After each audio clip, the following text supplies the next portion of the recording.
Unimed Podcast. Hola a todos y bienvenidos a un nuevo capítulo de Unimed Podcast. El día de hoy los saludo. Mi nombre es Santiago González, estudiante de Ingeniería Mecánica aquí en la Unimed. El día de hoy les traemos un episodio bastante interesante y que probablemente vaya a ser mi área de trabajo en un futuro. Todavía no he visto las materias, pero todo el mundo me dice que a mí esa parte me va a encantar. El episodio del día de hoy lo traemos de la mano de una persona bastante importante que sé que nos va a responder todas nuestras dudas. Primeramente, quiero presentarles al profesor Carlos Dobobuto. Bienvenido, profe. ¿Qué tal? ¿Cómo está? Muchísimas gracias, Santiago. Muchísimas gracias a ustedes por la invitación, realmente. Me contenta que esté aquí.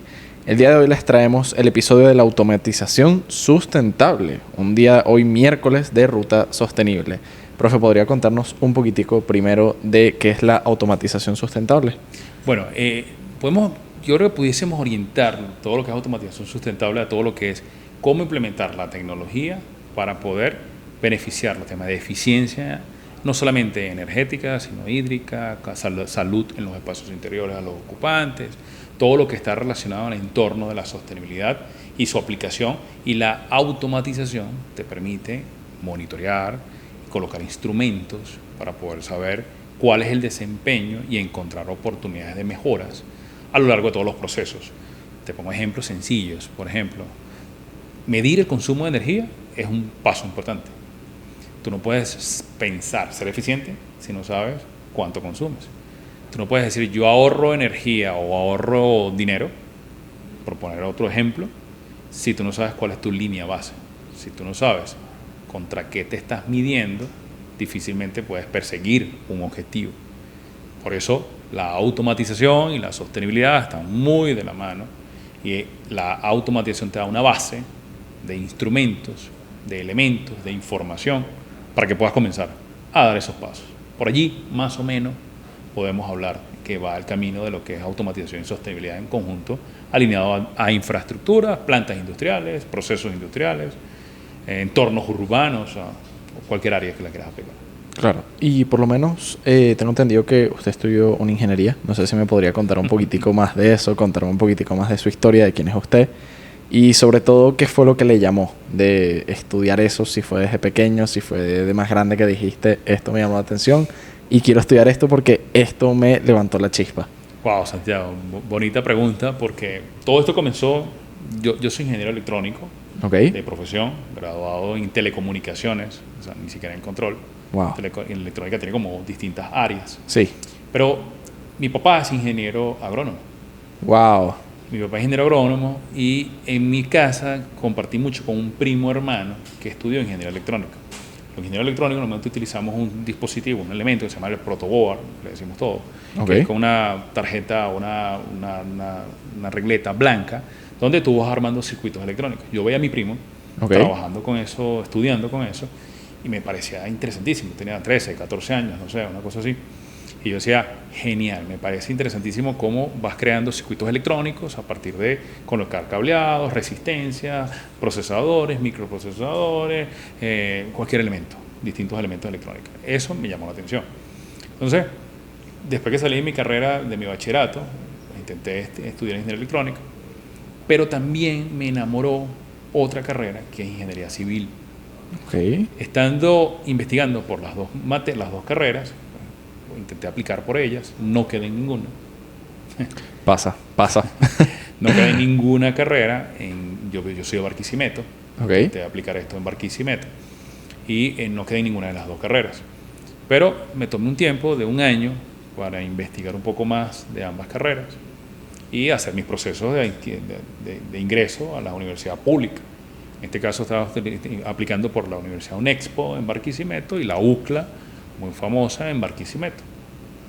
Quedé en las dos carreras al mismo tiempo, ingeniería civil e ingeniería electrónica, y me inscribí en las dos carreras. Dije, yo puedo con las dos carreras, voy a hacerlo, voy a comenzar mi carrera, ambas ingeniería, y a mitad de camino me di cuenta que cuando estaba ya por comenzar y comencé la rutina, que comencé primero en la UNEXPO, dije, esto es una locura, yo no voy a poder, voy a sincerarme, de verdad. Voy a estudiar ingeniería electrónica y me quedo en electrónica. ¿Por qué? Porque la civil la veía como, bueno, sí, me encanta el tema de estructuras, de crear. Creo que una de las cosas que más me gusta es crear. Y civil me daba esa oportunidad de poder crear, pero la electrónica también. Entonces al final me quedé por algo como que pensaba que era lo más nuevo, lo más moderno. Electrónica estaba todavía nueva, la carrera de electrónica estaba comenzando en temas de telecomunicaciones. Había el boom de las telecomunicaciones hace 20 años, por favor. 25, porque sí, tengo 20 graduados. Wow. 5 años mínimo. Wow. Yo tengo 44 años de edad. Y bueno, allí tomé mi decisión por ingeniería electrónica. Y el camino me fue llevando, la vida, a unir otra vez mi pasión, porque estudié en telecomunicaciones, me gradué en telecomunicaciones, trabajé en CanTV, trabajé en empresas de telefonía móvil celular, Huawei, tuve oportunidades interesantísimas de trabajar con redes de fibra óptica, educarme fuera, regresar. Y después dije, yo voy a unir mis dos pasiones nuevamente, la construcción y la electrónica. Okay. Y la construcción electrónica para mí significó una palabra clave que se llama domótica. Domótica. Y empecé a estudiar domótica. Domótica es automatización de casas. Okay. Eso de Alexa, hoy en día, Google Assistant, Siri, ya eso es domótica. Pero cuando estamos hablando de 12, 15 años atrás, esto era impensable, no existía esto, era muy costoso, era bastante tecnología en una vivienda para poder automatizar las luces y la iluminación y el aire acondicionado y todo eso, ¿no? Entonces quise estudiar domótica y estudié domótica para unir mis dos carreras, que era construcción y electrónica. Pero previo a eso, monté una empresa de construcción de cocinas empotradas. Entonces, la vida me fue dando esas casualidades que veníamos hablando hace poco, de llevarme a un camino donde terminé trabajando en automatización de edificios, ya no domótica, ya más inmótica, que es lo que hago hoy en día, ya no hacemos casi viviendas, por un tema más corporativo. Y bueno, tuve la oportunidad de fundar la empresa que hoy llevamos, que se llama Innótica, y que bueno, desde ahí es donde estamos nosotros dando estos pasos. Además, soy papá de un niño de 2 años y medio. Mi niño se llama Felipe, un bebé hermoso, padre orgulloso, casado, un hombre casado, felizmente casado, y bueno, una vida bastante rutinaria, pero que el tiempo te va llevando a entender lo bonito de la rutina y de la familia. Yo soy muy familiar y bueno, eso es lo que soy hoy en día, Carlos Bogut, un apasionado de lo que hago, de mi familia, obviamente, y de vivir estas experiencias de ser papá ya a mis 44 años. Wow. Bastante bella la historia, de verdad. Sencilla, pero bonita, mucho. Siempre interesante. Te trajimos para que te hidrates. Muchísimas gracias. Bueno, antes de entrar a las preguntas del tema, sí te lo quiero preguntar así como una posibilidad. ¿Tú crees que tu chamo vaya a salir de la misma área que tú? O sea, que se va a ir por ingeniería, ¿o tú qué crees que él vaya a estudiar? No tengo ni idea, de verdad. Yo creo que hoy va a ser, si estudias ingeniería civil es para derrumbar casas, porque no. Es un trucutru. Al final, siempre creo que nos interesaría o nos gustaría, porque creo que como papá uno se siente orgulloso de saber que sus hijos siguen sus pasos. Lo he conversado, por ejemplo, con mi papá. Estoy seguro que si lo conversas con tu papá, mira hacia atrás o hacia adelante, dirá, hijo, qué fino, qué bonito.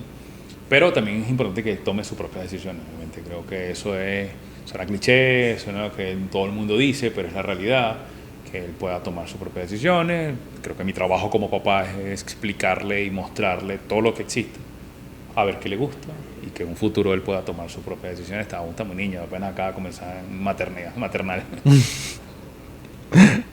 Bueno, por lo menos mi papá siempre me contaba que él de chamo, él le agarró gusto a la ingeniería. Fue mayoritariamente por mi abuelo, que él tiene, o sea, mi papá ahorita lleva el negocio, que es de bombas hidráulicas para edificios. Qué interesante.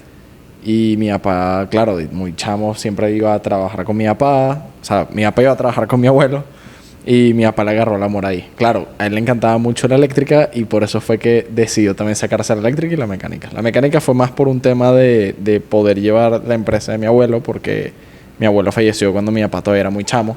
Entonces, claro, tuvo que llevar la empresa a él. Asumirla. Y claro, para prepararse mejor se metió también en la parte de hidráulica, para aprender cómo se manejaba todo el negocio, las herramientas y todo lo demás. Sí, todos los temas técnicos. Claro, me encantaría, no te lo puedo negar, pero bueno, es una decisión de él más adelante y bueno, de aquí a allá que tenga que tomar las decisiones, también espero que la empresa crezca siempre mucho más, se consolide, ya tenemos unos buenos años haciendo cosas y bueno, sea un orgullo que le pueda dar continuidad a un negocio, además que lo disfrute. Claro, lo más importante es que lo disfrutes, porque si no, no hay manera. Ese es uno de mis errores, que disfruto todo lo que hacemos en la empresa. Me encanta, o sea, de verdad. El problema es, me gusta llevar las redes sociales, me gusta hacer los videos, me gusta escribir, no sé, contenido, me gusta crear las cotizaciones, programarlas, diseñarlas, implementarlas, ir al campo, o sea, todas las áreas de lo que nosotros hacemos me parece interesantísimo y eso es un beneficio, eso es una dicha, es algo muy bonito porque lo puedes hacer y crear siempre. Recuerda, me gusta crear, entonces, pero también para a nivel corporativo, como empresario o emprendedor, pues no es viable hacerlo todo, porque te transformas en el hombre orquesta. Claro. Y siempre se te va a quemar algo. O sea, no vas a poder, vas con todo. Sí, uno es bueno que sea multidisciplinario, pero uno a veces siempre necesita del apoyo así sea de alguien para que te aligera un poquito la carga. Ceder y delegar, que es muy difícil, pero muy necesario. Yo por lo menos a mí me cuesta mucho cuando hago trabajos en equipo, sin duda. Pues me gusta hacer todo, pero me doy cuenta de que no puedo hacerlo todo yo. No puedes. Quería preguntarte, ¿qué papel juegan las energías renovables en proyectos de automatización industrial y educativas? El tema de renovables a mí me gusta muchísimo, pero hay un tema que siempre me genera mucho ruido. Ok. Por ejemplo, una de las soluciones que piensan muchas industrias para ser eficientes o para promover la sostenibilidad es de una vez implementar energía renovable. Pero es un gran error pensar en energías renovables o de cualquier otra fuente si tú no estás previendo primero cómo se consume y cómo se gasta esa energía, cómo se distribuye esa energía. Si tú no evalúas todas las oportunidades de eficiencia energética que tienes en una infraestructura y lo que haces es implementar la energía renovable, pero ahora eres un derrochador. Si antes derrochas la energía que te entrega la empresa pública o privada de tu país y hoy cambias por energía renovable, no estás haciendo ningún cambio, porque si antes derrochabas la energía privada o pública, hoy estás derrochando la energía que tú mismo produces. Y eso es un grave error. ¿Por qué? Porque es arrastrar una arruga. Okay. Muchos edificios, yo lo he visto, muchas plantas, implementan energías y dejan equipos de climatización encendidos en horas que no necesariamente se necesita, iluminación encendida en horas que no necesariamente se necesita. Muchos elementos de alto consumo energético los mantienen funcionando de la misma manera. Entonces, claro que es interesante, claro que es importante la energía renovable, pero tiene que ser un paso posterior a muchas estrategias previas para poder ser eficiente. Por ejemplo, con el Programa Energético Nacional, por ponerte un caso, tú quieres tener un respaldo energético, perfecto, te vas a energía renovable, pero si tú estás malgastando tu energía, tú vas a tener al final un problema porque no es viable la cantidad de energía que tienes que producir para malgastarla de la forma que normalmente estabas acostumbrado. Entonces, nuestro tema cultural es interesantísimo, porque cuando tú te mudas, te vas del país, lo primero que te hace cambiar chip interno, la cultura interna es que el bolsillo duele porque la energía duele, y como el bolsillo duele, la energía duele, buscas primero ver cómo disminuyes sin importar de cómo la produces. Entonces la energía renovable sí es importante, es sumamente importante, pero no es una actividad primordial en el primer paso de un proyecto que quiere aplicar o alinearse con temas de eficiencia, porque si simplemente modificas un factor de potencia, por ponerte un ejemplo, dentro de un sistema eléctrico, puede ser mucho más eficiente que implementar esa energía renovable. O puede ser mucho más eficiente hasta implementar monitoreo y control, pero si no te enteras, si no estás enterado de ese parámetro interno de un sistema eléctrico, pues probablemente estás malgastando allí la energía que no necesariamente la estás consumiendo correctamente. Otro concepto alineado a esto es la distorsión armónica, de los armónicos dentro de las variables eléctricas. Yo no soy electricista, como lo sabes, pero he entendido que son parámetros importantes dentro de los proyectos. Y como trabajamos en temas de sostenibilidad, La eficiencia es la clave, y esa palabra, por favor, guárdenla, recuérdenla, manténganla. La eficiencia es la clave. No importa si lo hacías 20 veces, de 20 años de una forma, si no lo hiciste de forma eficiente, estás perdiendo gran oportunidad de ser mucho más productivo, porque al final todo es un negocio. Sí. A mayor eficiencia, mayor productividad. Y a mayor productividad, más ganancia. Claro, entonces la energía renovable, sí. O sea, no soy un odiador de la energía renovable. Todo lo contrario, me parece importantísimo y no hay forma de trabajar en descarbonización si no entras en temas de energía renovable. Pero el primer paso antes de la energía renovable es cómo se consume la energía, cómo se distribuye la energía, qué calidad de energía estamos recibiendo, cómo están los motores, las bombas, todos los equipos que están relacionados dentro de ellos, los equipos de climatización, qué se está haciendo con esa energía, cómo se está usando a lo largo de un periodo de tiempo dado. Entonces, ese paso es fundamental para posteriormente dar un paso de implementación de energía renovable en un esquema integral. Si tú lo que quieres es tener energía renovable para tenerte la foto, genial, no pasa nada, pero también hay que ser muy consecuente de que el primer paso está en la eficiencia. Claro. Quería preguntarte por el tema de la climatización, que me llama mucho la atención es porque sé que eso se utiliza mayoritariamente, por lo menos en piscinas, tanto residenciales como públicas o privadas en clubs o en cualquier centro deportivo. Eso que mencionaste que muchas veces las mantienen activas cuando no se usan, tú, o sea, yo no lo veo muy claro, o sea, no sé si me lo puedes explicar para tener una idea mucho más clara. Genial, ¿tú que eres mecánico? Sí. Importantísimo. Mira, el mayor consumidor de energía en cualquier infraestructura es el sistema de climatización, ya sea para enfriar o para calentar. En nuestros países, obviamente, es para enfriar, en nuestra zona climática es para enfriar. Pues, obviamente, pues, necesitamos adecuar nuestros entornos, espacios interiores. Pero para los espacios exteriores, para otros países, pues importante es no solamente enfriar, o climatizar, refrigerar, adecuar el aire para las zonas cuando hay verano, sino que también hay que calentar, calefacción, cuando tenemos invierno. Esos son los mayores consumidores de energía. El sistema de climatización siempre es el mayor consumidor de energía. Un problema siempre, y tú creo que me hablabas de piscinas, de preguntas de piscinas. Sí, porque por lo menos en mi edificio teníamos el sistema de climatización para calentar, porque realmente el agua que llega a mi piscina es helada. O sea, la que está en mi edificio totalmente metes el pie y te congelas. Pero en un cierto punto tuvimos ese sistema que normalmente era que tú ibas como... No sé si era directamente que ahí estaba el intercambiador de calor, que era lo que hacía que saliera el agua caliente para calentar la piscina. Pero sé que mi papá siempre le daba un botón y eso activaba el sistema. Claro, tengo entendido que hay sistemas automatizados que directamente tú le puedes poner como un horario mediante temporizadores y eso lo hace automático. Totalmente. Mi pregunta viene es porque justamente dijiste que hay veces que lo tienen mantenido prendido continuamente sin necesidad y eso evidentemente lo daña. Ponte un ejemplo, un día de semana, 3 de la tarde, no hay nadie y estás calentando la piscina. ¿Para qué?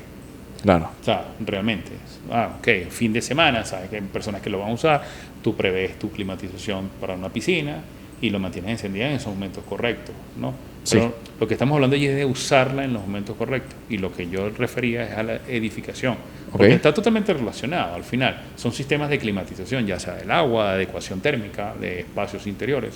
Y uno de los grandes problemas de las edificaciones y del consumo de energía en cualquier infraestructura es que usas la energía o la malgastas en los momentos que no necesariamente la necesitas. Por ejemplo, mira, tú puedes circular por avenidas y por calles y vas a ver luces luminarias encendidas en el día.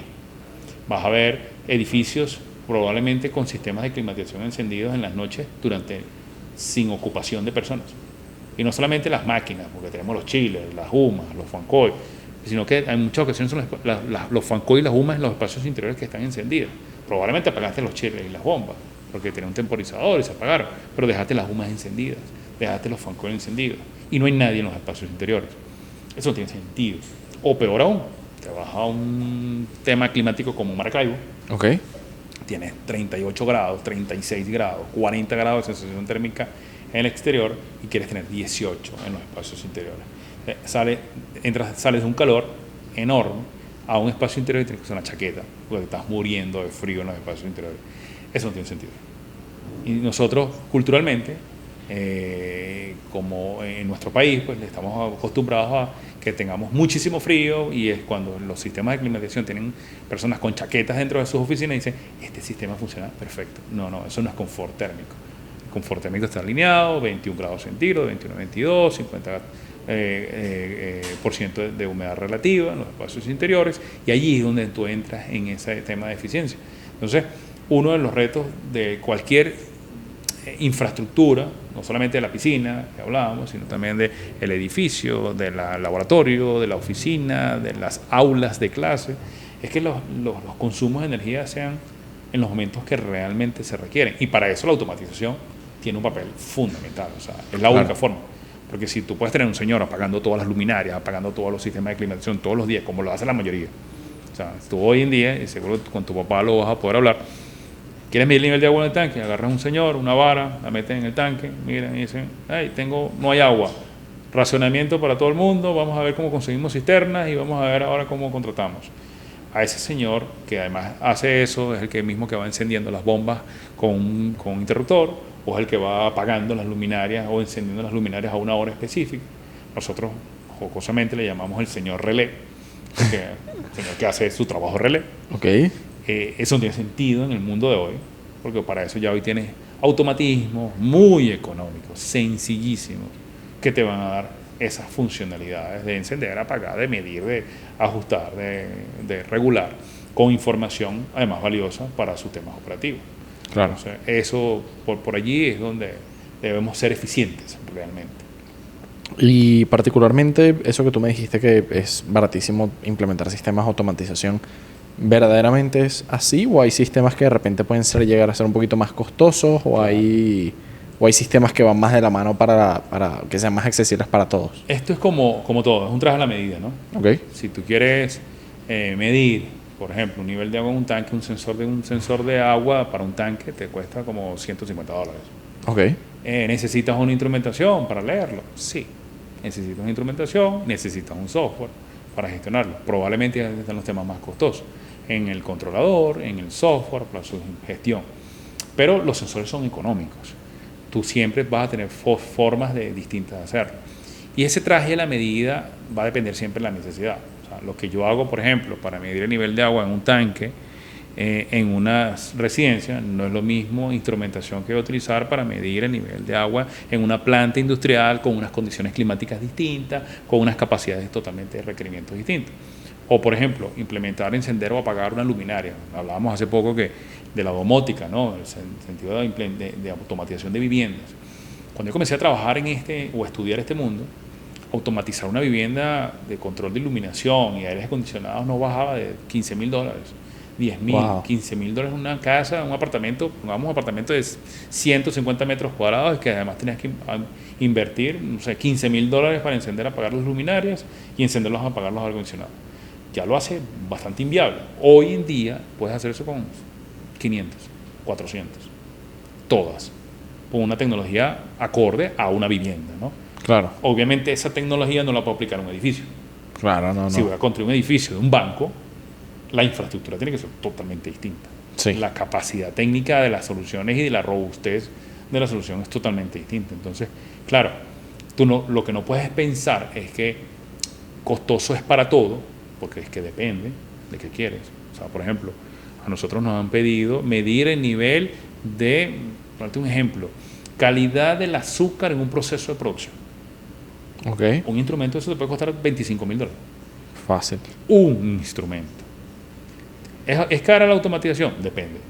¿Contra qué? Ahora, ese instrumento que te ayuda a que mi línea de producción mejore y que sea mucho más eficiente, y eso tiene un beneficio económico en mi línea y mi trabajo, y cuando yo estoy facturando y verificando que efectivamente eso. Entonces, no es costoso en ese sentido, a pesar que la inversión sea elevada, porque tu beneficio es muy amplio.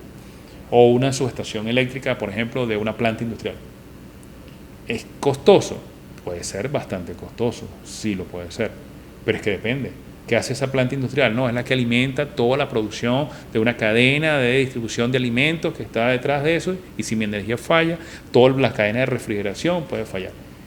No hacerlo es un grave error, y depender siempre de una persona Porque pues, finalmente lo que estás sufriendo es de continuidad operativa y eso tiene unos costos de implementación. Entonces, el tema de costos, Okay.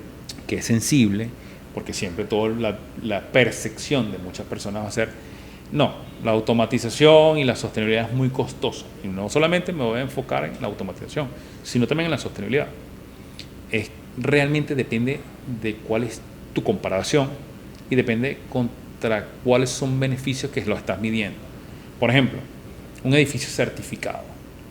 Okay. Certificación LEED. Esta universidad se está certificando, la primera universidad en tener 2 edificios en proceso de certificación de sostenibilidad, una certificación que se llama LEED, Liderazgo en Energía, Diseño Medioambiental, una certificación del Consejo Norteamericano de Construcción Sostenible. Yo justo te iba a preguntar qué eran las siglas porque no tenía ni idea de qué eran las siglas, pero gracias por responderme antes de preguntártela, me leíste la mente. Eso es importantísimo.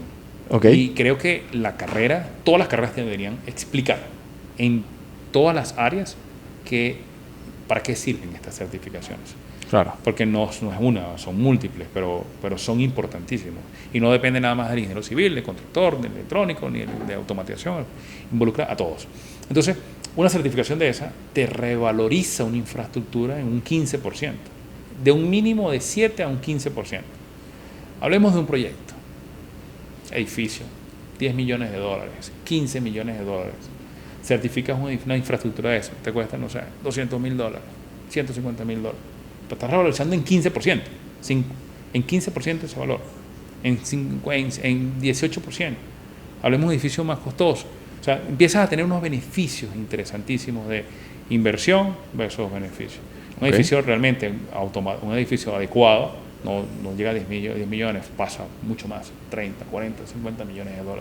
Y no solamente está implementando algo que te va a beneficiar económicamente en la venta, sino que te está beneficiando en manuales de operación, beneficios operativos, directores de operaciones y mantenimiento educados, con instrumentos adecuados para esas infraestructuras. Entonces, el tema del costo siempre depende de contra qué lo mires.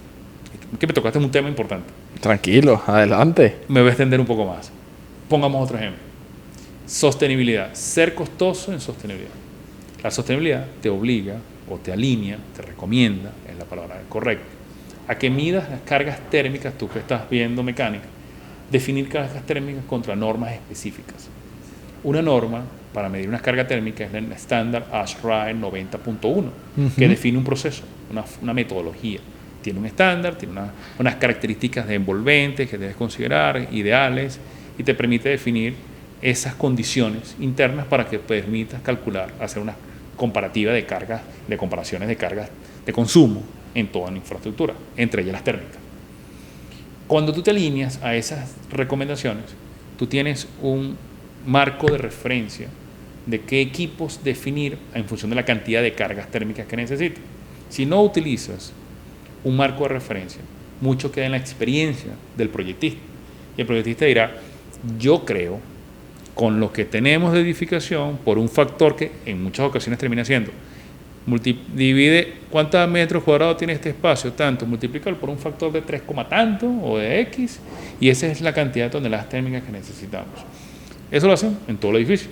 Cuando tienes un sobredimensionamiento de esa magnitud y lo comparas contra un proyecto con un software de modelado energético específico, el Hub de Carrier, por ejemplo, es uno de ellos, o el Tracer de tren es otro, pero existen múltiples otras, no sé, el Design Builder es otra de las herramientas, el Insight de Revit es otra de las herramientas, te permite hacer unas cargas de cálculos térmicos de cargas térmicas. Y cuando te das cuenta de esas cargas térmicas, te das cuenta de que estás malgastando el recurso que no poco tienes, que es el dinero. Claro. En la inversión. Entonces, te dice, ¿sostenibilidad es costoso? Depende, señor. ¿Por qué? Porque si lo estás haciendo contra una eficiencia ya construyes de forma eficiente, probablemente tengas que tener una inversión adicional, es verdad, un 1% según los números de toda la región. Pero si ya tú no eres eficiente y no lo sabías, tú estás malgastando el dinero sin darte cuenta. Y la sostenibilidad no solamente te va a ayudar a ser más eficiente, es que te va a ayudar a ahorrar tu dinero. Es lo más importante. Y no te va a salir costoso, es que vas a tener beneficios. Nosotros tenemos ejemplos de casos de eso. Hemos ido a edificios, le decimos al proyectista, no necesitas ese chiller adicional. Un chiller te cuesta $100,000 mínimo, con las bombas adicionales son como 200 y pico mil dólares en un proyecto. Cuando lo puedes, por un cálculo, verificar que efectivamente no necesitas esa carga térmica adicional. Y tienes edificios apagados o encendidos, totalmente desocupados. Entonces, imagínate el reto de ese tipo de proyecto. Entonces, por eso, el tema del costo dependerá mucho contra qué lo mires, cómo ya estás operando y qué tan eficiente o qué tan beneficioso es para ti en función del valor de lo que posees. Claro. O sea, porque es que el tema del dinero también depende mucho del valor. O sea, Sí. la percepción de lo que tienes, cuánto vale contra lo que realmente invertiste. Eso es un diferenciador y es un disparador importante. Y para personas que el gran valor o el gran disparador es poder tener el edificio o el mayor reconocimiento. Eso puede valer mucho más que otros factores. O para otros es el mármol más costoso que se trajo de no sé dónde y eso es lo que más le vale. O la madera más interesante. Sí, siempre hay casos de casos. Caso de caso. Yo quería preguntarte que sé que en la parte de automatización sé que va mucho tema de programar cosas y dentro de esa área sé que se tienen que hacer consideraciones de ciberseguridad, evidentemente para proteger estos sistemas automatizados de que por X o Y motivo no sufran, digamos, algún ataque de malware o algo por el estilo. Por lo que yo quería preguntarte qué tipo de consideraciones de ciberseguridad y protección de datos se deberían de incorporar en este tipo de proyectos de automatización. Claro, buen tema. ¿Por qué? La automatización al final se involucra o se incluye dentro de una autopista. Okay. La autopista de data que tenga una infraestructura. Esa autopista de data va a ser tan vulnerable o tan robusta como esté la autopista creada. La automatización sostenible no es más que finalmente un servicio más que se monta dentro de esa infraestructura de red. Esa infraestructura de red debe tener unas capacidades. La automatización sí tiene sus retos desde el punto de vista de seguridad. Por eso existen tecnologías aplicables en función del tipo de proyecto. Por ejemplo, si nosotros vamos a Amazon y compramos un dispositivo, un Smart Switch, un Smart Relay de cualquier cosa, un Smart Sensor de temperatura para un área interior. Eso funciona perfectamente en tu habitación, en tu casa, en tu oficina pequeña, no hay problema. Pero ese mismo dispositivo, por temas de seguridad, no lo puedes implementar en un edificio de un hotel, de una corporación, de un banco, de una universidad, porque bueno, está dejando unas puertas traseras importantísimas abiertas a un proveedor internacional, en la mayoría de ocasiones chino, que le estás dando un acceso a tu red. Claro. Entonces, ese tipo de tecnología no la puedes implementar en ese tipo de edificaciones. Entonces, el mundo de la automatización sí está enfocándose mucho en normas ISO de seguridad, ciberseguridad. Tengo un primo que trabaja en Colombia como director general de una gran empresa en temas de seguridad. Y los temas de seguridad no se llevan solamente por un elemento, sino en las líneas generales. Las normas ISO para temas de ciberseguridad te van llevando a desde cómo implementas a nivel de instrumentos, de los switches, los routers, los elementos y software que estás utilizando para ello, que es la capa física, pero además toda la capa de software que tienes detrás de ellos y las personas. Aquí hay un caso muy famoso en Venezuela de una empresa que lo clonaron todos sus sistemas de datos de una empresa de telefonía. Algo llegué a escuchar alguna vez, creo que sí. Y termina siendo en muchas ocasiones por un usuario que comete errores. ¿Qué hacen las grandes corporaciones? Y tenemos experiencia de trabajar con algunas de ellas. Te van educando para que tus verificaciones de la información y de los enlaces que abres desde tus máquinas conectadas a esa red sean realmente verificadas por ti antes de. Existen empresas que te someten a prueba. Santiago, estamos en una reunión, yo soy tu jefe, por ponerte un ejemplo, y terminamos nuestra reunión y te llega un correo electrónico de Carlos Dobuto, pero con una O cambiada, una letra cambiada, con el arroba específico de mi empresa, pero en función de .com termina en .net, por ponerte un ejemplo. Okay. Y te digo, Santiago, en este enlace está la minuta de lo que conversamos. Por favor, ingresa para que verifiques y me des tu visto bueno de toda la información que está allí. Si tú no verificaste que la dirección no es la correcta y que el nombre de empresa .net o .com no es el que corresponde y tú abres eso, tú eres un problema dentro de la red. Claro. Entonces, esas empresas, ¿qué hacen? Someten a ese estrés a sus equipos de trabajo para que previo a cualquier enlace se hagan verificaciones. Y si no los haces, te botan. Claro. Entonces, ¿por qué? Porque hay una norma, un estándar detrás, un ISO y una metodología de seguridad de la red, mucho más allá de un sistema que implementes, porque la automatización es un servicio más. Pero aquí vas a tener micrófonos, vas a tener cámara, vas a tener computadoras, vas a tener software, vas a tener servidores, y todos están dentro de la misma red. Entonces, la automatización sí tiene sus retos de seguridad, pero es que el mayor reto de seguridad está en la data que se transporta o en el sistema que soporta esa infraestructura, que es el sistema de datos de toda una red. Si no quieres tener vulnerabilidades en la red, no te conectas a Internet. Porque en Internet todo es vulnerable. No existe hoy en día algo que podamos decir, esto es 1000% seguro de que no va a ser violentado desde el punto de vista de tecnología, desde el punto de vista de IT. No, eso no existe. No lo vas a encontrar. Para eso debes tener metodologías distintas de integración de ciberseguridad para implementarlo. Hoy en día todos están orientados hacia allá. Nuestras soluciones, nuestra experiencia, por ejemplo, nos ha llevado a que nosotros no ofrecemos soluciones en la nube. Okay. Todo es offline. Tenemos clientes que dicen, ok, la automatización me interesa muchísimo, pero yo no quiero tener acceso remoto alguno. Todo está conectado de forma local, con servidores locales, no conectados a la red, y yo desde ahí gestiono toda una planta industrial, por ponerte un ejemplo, o un edificio. Claro. Entonces, sí hay un reto importante de ciberseguridad, pero depende mucho más allá de la visión general de la infraestructura. Claro. Yo, antes de pasar a la dinámica, que puede que te llame la atención, quería hacerte esta última pregunta que me parece bastante interesante porque le puede venir bien a todas las personas que quisieran iniciar en todo el tema del programa de automatización sustentable. Que sería que qué pasos prácticos darías tú a una organización que quiere iniciar dentro de la automatización sustentable. Como qué paso a paso deberían de cumplir. Mira, el primer paso debería ser la formación. Okay. Yo, en este momento, además de la empresa, soy el presidente del Consejo Venezolano de Construcción Sostenible. Wow. El Consejo Venezolano de Construcción Sostenible es la organización local que promueve la transformación del sector de diseño, construcción y operación de infraestructura. En esa organización hicimos hace poco un proyecto, una encuesta. Y la encuesta dio que lo que las personas más requieren dentro del mundo de la sostenibilidad, de la automatización, es formación. Entonces, el primer paso que yo recomendaría es formarse. Una formación, si usted tiene una empresa, una infraestructura y desea dar un paso, comience a investigar, comience a educarse. Universidades como la Universidad Metropolitana ofrecen ese tipo de paquetes, de servicios, de herramientas de formación. Existen diplomados en materia de automatización de edificios, sostenibilidad en infraestructura. Ese tipo de formación es clave para, primero, entender. Y no deberías hacerlo nada más tu equipo de trabajo, sino los propietarios deberían involucrarse. ¿Por qué? El ojo del dueño engorda ganado.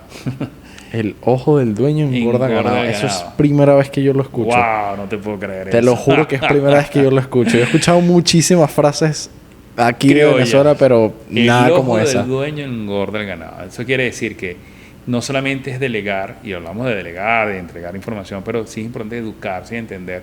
De pronto, no para ejecutarlo. Okay. Te integras para poder tener una visión, una línea general de qué es esto de la automatización y para qué te va a beneficiar. Porque si no te involucras, difícilmente lo vas a implementar. Mira, en gerencia, nosotros tenemos la capacidad y el beneficio de llevar proyectos. Y siempre le digo a mis compañeros de trabajo que tenemos la responsabilidad de dirigir la empresa, que en todo lo que es gerencia es confía, pero verifica. Entonces, tú tienes un equipo de trabajo, si tú eres el propietario de una infraestructura, de una planta industrial y deseas dar un primer paso, confía en tu equipo de trabajo, obviamente, educa a tu equipo de trabajo, pero tú involúcrate en ese proceso de entender cómo operas, qué estamos haciendo, qué estamos monitoreando. Mira, nosotros, tú que trabajas con bombas o que tienes experiencia en tu familia en bombas, uno de los mayores problemas de las bombas terminan siendo las vibraciones. Correcto. Y los consumos de corriente. Sí. Pero el consumo de corriente elevado normalmente es como resultado de una vibración. Una vibración que modifica a lo largo de un periodo de tiempo es porque internamente la bomba está sufriendo en ciertos elementos internos de sus bombas, rodamientos, bombas, gomas, cualquier cantidad. Mayoritariamente siempre son cavitaciones que dañan el sistema de aletas que tiene dentro de la bomba, que es lo que hace que gire. Pero Y eso lo puedes ver con un sensor de vibración. sí, Entonces, implementar, entender eso como propietario de una infraestructura, de un edificio o de una planta industrial que tiene tantos elementos rotatorios a lo largo de toda su infraestructura, eso es clave. Si tú como propietario no sabes que eso es uno de tus retos y que hoy estás haciendo inversiones de reposición de bombas porque se dañaron y nadie se enteró, esas bombas o esos equipos fueron dando señales que nadie escuchó. ok. Entonces, involucrarse en ese proceso de formación, de entender cómo funcionan tus cosas, cómo funcionan tus infraestructuras y entender cómo tus equipos de operaciones hoy están operando, es clave, y por eso la formación es el primer paso. Después de la formación, empezar a dar primeros pasos en los dolores. ¿Cuáles son los mayores dolores de tu infraestructura? Lo dirá eso en el entendimiento de tu propia infraestructura. Por ejemplo, el mayor dolor de la mayoría de las edificaciones son los sistemas de climatización, chillers, bombas, sistemas de bombeo. Pero además de eso tenemos la de energía. Otro gran problema, ¿no? ¿Qué calidad de energía estamos recibiendo? ¿Cómo la estamos usando? ¿Cómo la estamos distribuyendo? ¿Qué estamos haciendo con nuestras plantas eléctricas cuando hay un proceso de fallas? Los transfers están arrancando correctamente, cosas como eso. Entonces, sin duda, formación, el primer paso. Segundo, entender tu infraestructura. Creo que la mejor forma es esa frase que te dije, del ojo del dueño engorda ganado. O sea, si tú eres el propietario de una infraestructura, de una planta industrial, el gerente de una corporación, tú tienes que entender tu corporación, cómo funciona, cómo operas, porque a eso te va a entender dónde están tus mayores dolores y tus mayores retos y tus mayores costos operativos. Y esos costos operativos, después ver cómo lo atacas con ciertos factores de instrumentación y control. No tienes que salir corriendo a automatizar toda la infraestructura. Probablemente sea medir la vibración en 3, 4 bombas, que son las más costosas, que siempre te están dando problemas. O regular la temperatura en un espacio de un laboratorio donde necesitas regular tus espacios de temperatura. Ese es tu mayor dolor. Claro. O la energía que estás recibiendo y cómo los transfers están activando. No sé, ya eso dependerá. O el nivel de agua en un proceso productivo, o el nivel de agua en un tanque, o el nivel de humedad en una habitación de un hotel. Claro. La cosa más horrible, llegar a una habitación de un hotel y sentir ese olor a húmedo, horrible, como a cigarro, como a discoteca vieja. Sí. Exacto. Cosas como esas. Entonces, esos pasos serían los fundamentales. Entender, educarse, y después, si quieres dar paso en temas de sostenibilidad, el primer paso es medir agua, energía y residuos. Claro. Y después empiezas tu proceso de cómo disminuyes el consumo de agua, de energía y la gestión de residuos. Claro. Mira, te voy a deber la dinámica para la segunda parte porque el tiempo se nos fue. Nos comimos. La verdad es que el tiempo se me pasó volando y la verdad es que aprendí mucho más de lo poco que conocía de todo este tema de automatización. Te quiero dar primeramente las gracias a ti por haber venido y por haber conversado conmigo todo esto y por haberme contado pedazos de tu vida que, si bien a mucha gente quizás, como uno dice, hay veces que la historia de uno no le interesa a nadie, pero a fin de cuentas eso es lo más importante de todo este proceso, que es lo que nos ayuda a entender cómo hacer las cosas. Yo particularmente lo veo así. Muchísimas gracias, Santiago. De verdad que, agradecido a ustedes por el tiempo. Yo lo único que quisiera aportar es que a los estudiantes que se atrevan a dar estos pasos en temas de la transdisciplinaridad, o sea, buscar que tu carrera sea mecánica, en tu caso, no sea solamente mecánica, sino que te involucres un poco de programación, un poco de electricidad, un poco de electrónica, un poco de construcción, porque todos esos factores o todos estos skills los vas a terminar aplicando en tu vida real. O sea, yo soy ingeniero electrónico, pero me ha tocado aprender de mecánica y hacer algo de mecánica, algo de electricidad, algo de iluminación, y también es por mi trabajo, pero es que tú vas a cualquier situación. Tú en un futuro serás el propietario de la empresa familiar, tú vas a necesitar entender de economía, de impuestos, horrible, de temas tributarios, de temas de redes sociales, de comunicación, que ya eres hoy prácticamente un comunicador social. Sí. Santiago, o sea, gracias. Te felicito además por esa iniciativa, porque te atreves a dar un paso distinto, y eso le invito a todos los estudiantes que siguen este canal, que den ese paso a pensar mucho más allá fuera de la caja y no quedarse simplemente con lo que ven en clase. Entender temas de tecnologías, de programación, de sostenibilidad, es inteligencia artificial, o sea, eso es la realidad que hoy nos está involucrando a todos. Y no mirarlo, no dar pasos hacia allá, es un gran error. Entonces no pierdan el tiempo, ¿no? Entiendan, jueguen, disfruten, jueguen con la tecnología y con ese jugar van creando y aprendiendo que en un futuro estoy seguro que lo van a poder implementar. Gracias, profe. Gracias por esas palabras tan bellas. Ustedes. Y nuevamente, para todos los que nos escuchan, nuevamente les quiero dar las gracias por escucharnos en un episodio más. Acuérdense de no perderse ninguno de los episodios. Acuérdense que nos pueden escuchar en distintas plataformas. Principalmente nos pueden escuchar en Spotify y en Speaker como Universidad Metropolitana Podcast y en YouTube como Canal Unimed. Si nos están viendo desde YouTube, no se olviden de darle like, suscribirse y darle a la campana para no perderse ningún video. Y como diría Truman en su show, buenos días, buenas tardes y buenas noches. Gracias. Hasta luego. Unimed Podcast es grabado en Caracas, en los espacios de la Universidad Metropolitana. Una producción de Unimed Virtual, editado por Ángela Zambrano y Wilhelm Fritz Lindo. Esto fue Unimed Podcast. Suscríbete para más episodios.